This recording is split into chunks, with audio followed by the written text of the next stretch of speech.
85 yaşına girmişim. Yaşlıyım. Ben bu dağlarda çok gezdim. Çok av yaptım. Bana çok adam geliyor. Ben ne muhtar edim, ne hoca edim, ne de şey edim. Bana günah geliyordu. Kaldı 93'te bizi çıkardı köyde. 94'te bir tabur asker geldi. Evimiz hep bombalanmış, taş üzerinde yok. Bu devlet bize el atmıyor. Biz bundan sonra bu devlet bize ne yapacak? Bu devlet o devlet olsa ya bu köyü boşaltacak ya bizim evleri yapacak. Madem ki bu devlet bunu yapmışsa yapsın. Yine kendisi yapsın. Köy yolu yok, suyu yok, bir şeysi yok. Allah'ın bir dağıdır. Biz ne yapacağız bundan sonra? Haydi geldik buraya. Burada ne yaptık? Kardeşim, bu devlet el atmıyor. Buraya el atmazlar.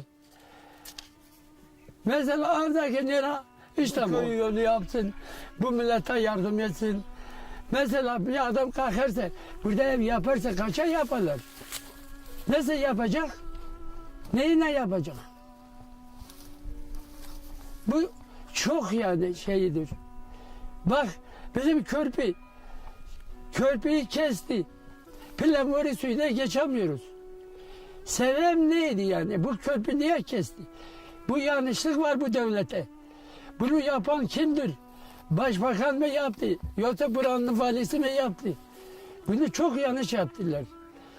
Ya yapmış, sinir lazım körpü de bağlasın, yolu da yapsın, millete yardım etsin, ev yapsın. Peki biz nasıl yapacağız? Ben seni gelsem burada nasıl ev yapacağım? Neyle yapacağım?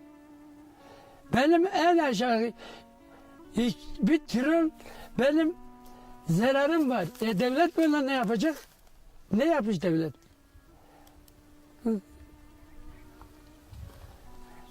Ben sana diyorum ben eskide ne muhtar edim,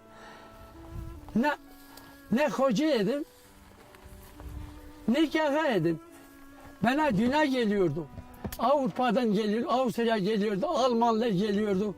Mesela İsviçreli geldi, Amerikanlar geldi. O zaman niye bir şey olmadı, niye bir şey yoktu? Var mı bir şikayet? Ben yazmadım, ben taşelim yok yazmadım. Ben onu yazsaydım zamanda seni devletin karşına bile gösteriyordum. Buyurun beyefendiler. Ama taşelim yok yazmadım.